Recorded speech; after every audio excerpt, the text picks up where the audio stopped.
और अब की बार 400 पार, अब की बार 400 पार।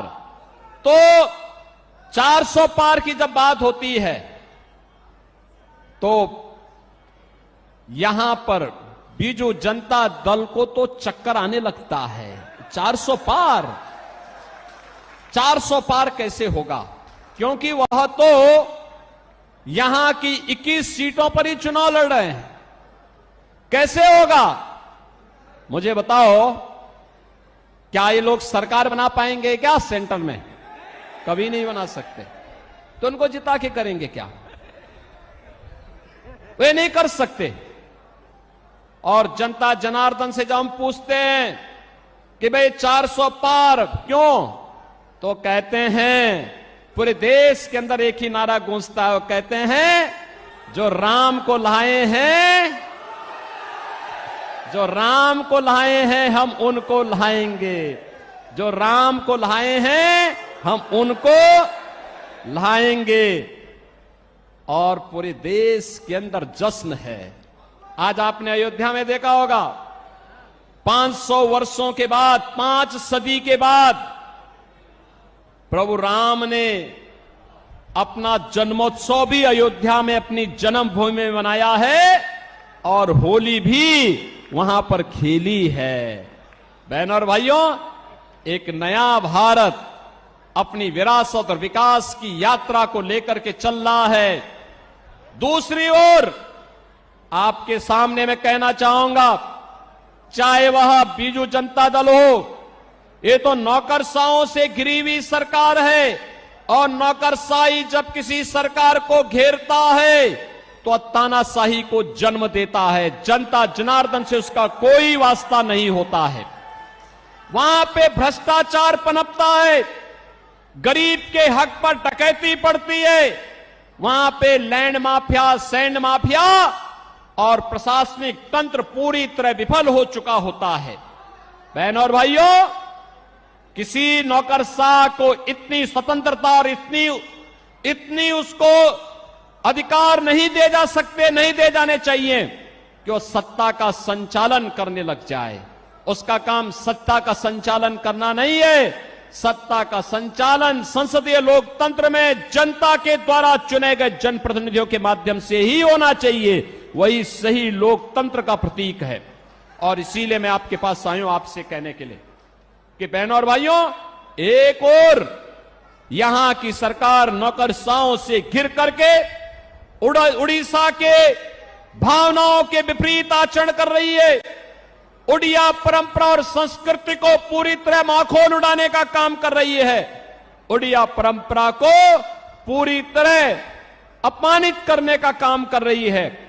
और दूसरी ओर देश के अंदर इंडी गठबंधन है, वे सब क्या करने जा रहे हैं?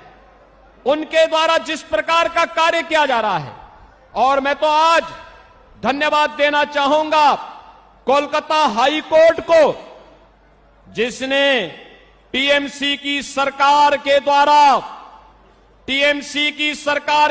2010 से लेकर के लगातार मुस्लिमों को ओबीसी की जातियों में जबरन शामिल करके उन्हें ओबीसी के आरक्षण में घुसपैठ करने का एक षड्यंत्र किया था।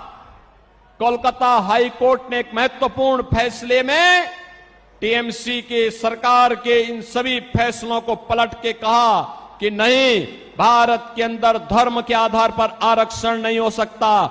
आरक्षण पर बाबा साहब भीमराव अंबेडकर का जो मंतव्य है वह अंतिम मंतव्य है। हमें उसका संविधान की उन भावनाओं का पालन करना चाहिए। बहनों और भाइयों, धार्मिक आधार पर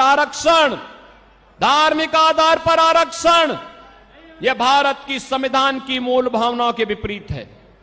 अनुसूचित जाति, जनजाति और पिछड़ी जाति के लोगों को ही आरक्षण का लाभ मिलना चाहिए और वह भी भारतीय मूल के होने चाहिए। लेकिन ये कांग्रेस हो, टीएमसी हो, बीजेडी हो, ये जितने भी दल हैं, ये तुष्टीकरण की पराकाष्ठा पे चढ़ करके कभी स्वामी लक्ष्मणानंद जी के हत्यारों को संरक्षण देने का काम करते हैं, कहीं पर ये लोग अनुसूचित जाति, जनजाति और पिछड़ी जाति के आरक्षण के अधिकारों पर घुसपैठ करना चाहते हैं।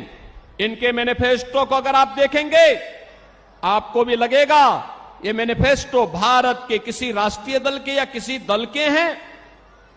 आश्चर्य होता है, ऐसे लगता है जैसे किसी मुस्लिम लीग का मैनिफेस्टो हो। इनके द्वारा लगातार भारत की भावनाओं के विरुद्ध आचरण करने का प्रयास हो रहा है। इनके द्वारा जिस प्रकार की बातें कही जाती हैं, वरासत टैक्स की वकालत की जाती है, बहनों और भाइयों, इसको स्वीकार नहीं किया जाना चाहिए, कतई स्वीकार नहीं किया जाना चाहिए। चाहे वह कांग्रेस हो, टीएमसी हो, बीजेडी हो या फिर इंडी गठबंधन से जुड़ा हुआ कोई भी अन्य घटक हो, ये पूरी तरह भारत विरोधी आचरण इन लोगों का है। इनकी नीतियां आतंकवाद को, नक्सलवाद को बढ़ावा देने वाला है, मतांतरण को बढ़ावा देने वाला है, अराजकता को, भ्रष्टाचार को बढ़ावा देने वाला है, गरीब के हक पर डकैती डालने वाला है। और इसलिए भारतीय जनता पार्टी आपके पास आई है। मोदी जी के नेतृत्व में पूरे देश के अंदर भारतीय जनता पार्टी के पक्ष में जो लहर है अब वो सुनामी बन चुकी है। और आप देखना 4 जून को जब परिणाम आएंगे तो 4 जून के परिणाम में अब की बार 400 पार का लक्ष्य पूरा होगा।